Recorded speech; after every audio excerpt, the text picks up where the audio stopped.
This is breaking news from Local 3 News. Well, today is Thursday, January the 2nd. I'm Latrice Curry. We begin with breaking news out of New Orleans, where you've been watching an update from law enforcement and investigators on that deadly terror attack on Bourbon Street. The mayor of New Orleans just reassured everyone that they are, quote, ready to host the Sugar Bowl in New Orleans in a few hours.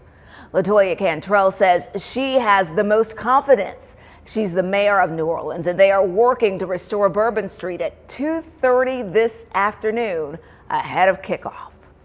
Our hearts and prayers continue to go out to the victims' families, and the city of New Orleans, we're resilient. And as I stated on yesterday, my focus in terms of a priority has been on our victims. We are streaming the press conference in our news app and also online. The Federal Bureau of Investigation says that Shamsud Dinjabar deliberately drove his truck through a crowd on Bourbon Street Wednesday morning. At least 14 deaths have been confirmed.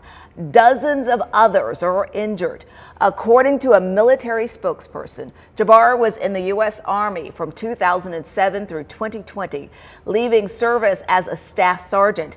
The FBI says the 42-year-old was killed after a gunfight with officers. Officials say Jabbar had an ISIS flag in his vehicle at the time of the incident. Local 3's Ben Bobick is in New Orleans following the Sugar Bowl that was quickly overshadowed by the New Year's terrorist event on Bourbon Street. And Ben, tell us about what you've been seeing so far as security at the Sugar Bowl and getting back into the site where you are now. Yeah, Latrice, I'll give you a little rundown of how it went for us this morning here. Now, we stay at the Media Hotel, which is about 5 minutes away from the Superdome. We get on a media bus, which is a pretty big coach bus, so it fits a lot of media members.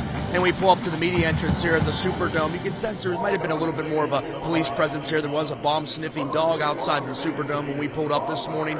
And the security line, one of the Sugar Bowl staff members said, hey, pack your patience, because it's going to take some bit. And it took me about 35 minutes to get through that security line. And I think they were looking with more intent, obviously, this morning. But also, you have to think about when a coach bus full of media members pops out, it's going to take a little bit longer to get through when you're checking bags. It's kind of like airport security, if you will. We have to take our laptops out, push everything through when it comes to our backpacks and all of our equipment. You think all these local TV members here and digital media members who have all this equipment getting through a security line is tough when it looks like airport security. But it definitely feels like they're ready for this. It's secure, and we'll see how the rest of the day plays out. I'm interested to see and hear from some fans how it goes on their end, because we're still a ways away from kickoff here inside the Superdome, with the Sugar Bowl kicking off at 4 p.m.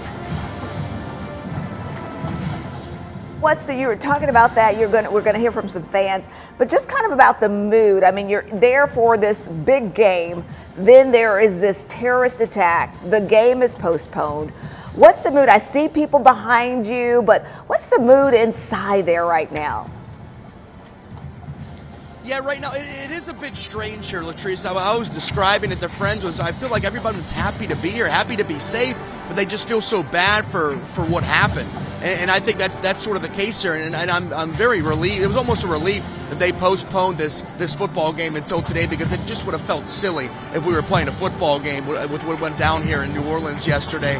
And so that's sort of the feeling behind it. And it's good that we're hopefully be able to take a step back and maybe get a little bit of relief here and play a football game. And when I think about the security here in the Sugar Bowl, I think a big reason why they didn't play it yesterday is because when you think there's a lot of manpower they needed down there at the scene there on Bourbon Street, where they wanted to properly check this Superdome. This is the Superdome. It's hosted multiple Super Bowls, national championships, you name it. They wanted to make sure it was completely safe for a football game of this magnitude. So I think postponing it was a good call. I think fans are ready to see some football, but it's still with heavy hearts with everything that happened yesterday.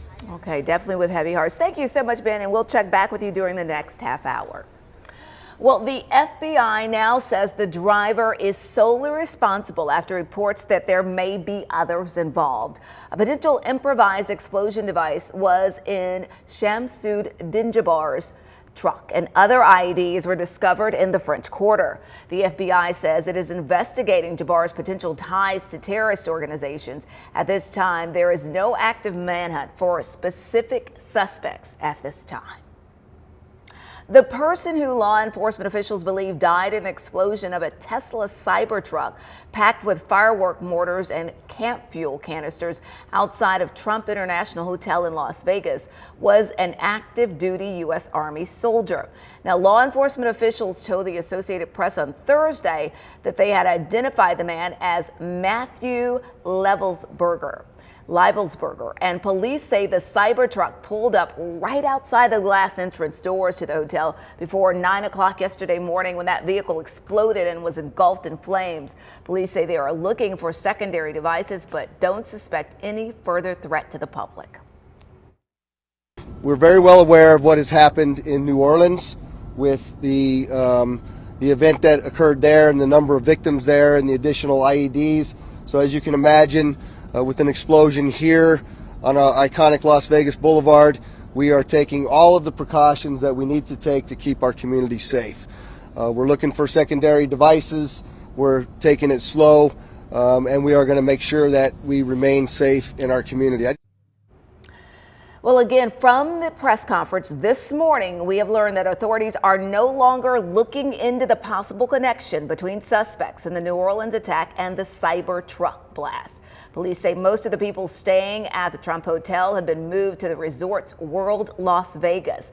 Elon Musk says a team from Tesla is also looking into the incident.